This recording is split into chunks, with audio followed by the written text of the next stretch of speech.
Hello my guys, yangwa ikaze we tugiye kubana muri kino kiganiro. Ikaze muri class. Okay, twe tumaze igihe tutavuga ku bintu bijyanye na Facebook, ariko uyu munsi tugarutse tugiye kuvuga ku bintu bijyanye na Facebook. Uyu munsi tugiye kureba buryo ki wakongera abantu bakulayikinga kuri Facebook yawe. Nta kindi rero uraza gukora, ubwo n'uburyo wagiramo like nyinshi. Ibyo tugiye kuba twareba. Uraza ukandara utudomo dutatu, numara kwandara utudomo dutatu uraza hano kuri setting privacy ukandeho. Numara gukandaho hasi bahita bakwereka indi setting hano hasi, naho ukandeho. Numara gukandaho ubwo ubonye setting ya Facebook yawe. Nta kindi rero, weho uze gukurikira ino video kuko ndaza kuba option ya nyuma iraza gutuma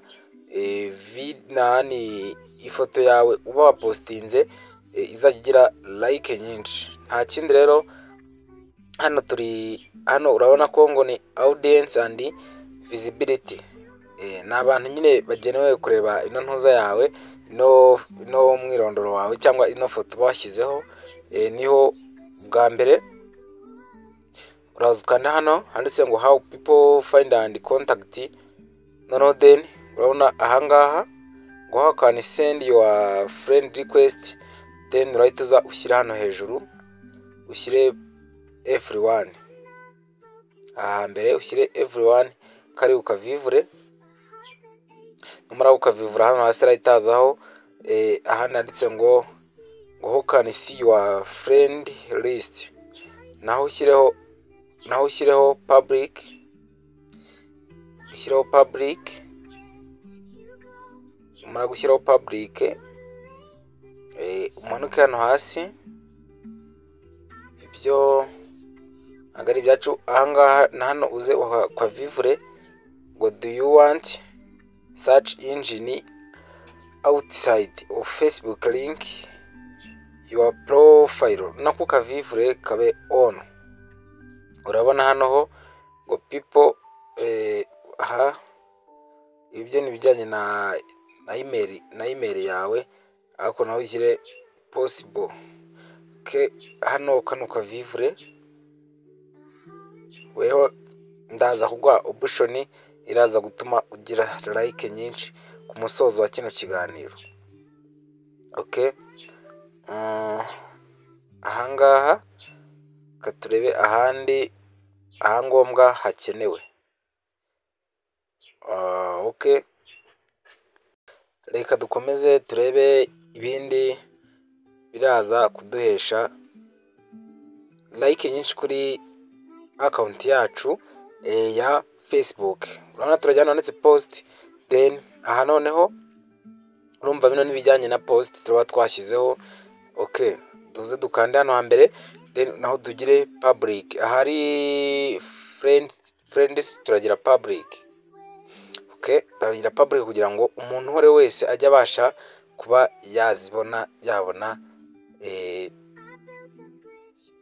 yabona post tuzajya tuba twashyizeho akande like. Ndaza kwerekana impamvu hano hasi naho manze uhagire on. Ndaza kwerekana impamvu abantu bashobora kujya babona ifoto yawe inshuro nyinshi imbere yawe. Okay, naho urabona ko handitse ngo audience change complete. Na hano kuri limit post uraza ukandeho, ukande limit post ukande. Okay, none ko bavuga ngo audience change, bagure ko yabaye changed. Noneho ubwo twakomeje no hasi kuri abantu dukunda gushyira story kuri Facebook, nabyo hano biba biriho. Nabyo reka tubicemo tubirebe ku byabyo. Then none urabona hano handitse ngo who can see your stories.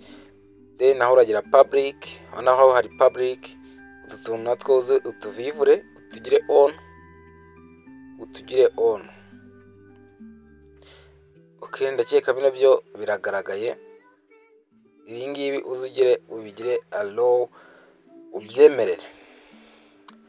Okay, nkwibutsa gukora subscribe, like, comment kugira ngo video y'ubutaha izajya iba yagufasha. Noneho reka dukomeze turajyana ndetse ngo flow and public contact, then hano ngo hanika ngo who can flow me, naho hagira iki public atari public.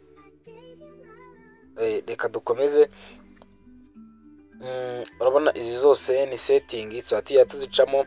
Ubwo rero ibi bintu nabikorera iki, tugiye gukomezanya turebe uburyo tuzakoresha application, noneho tukagira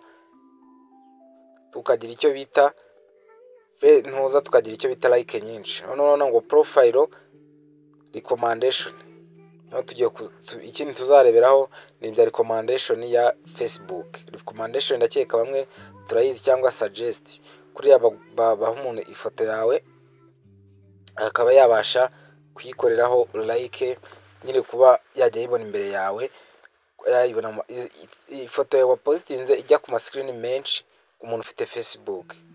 Okay, noneho ubutanzana bigisha uburyo twashyira tuno tuntu kuri Facebook yawe, ugashyiraho nimero, ugashyiraho Instagram yawe, Instagram mu izina ryayo, TikTok, YouTube ugashyiraho izina ryayo. Nabyo nzabibereka mu yindi video izaza, muzambwira nimba nzabibakoreraho. Ubwo ngubwo ndakeka ubutanza bakorera video noneho izakwereka nimba bakoze biriya tumaze gukora, ku buryo uzajya uba ufite application uzajya ubikoresha ukagira like nyinshi.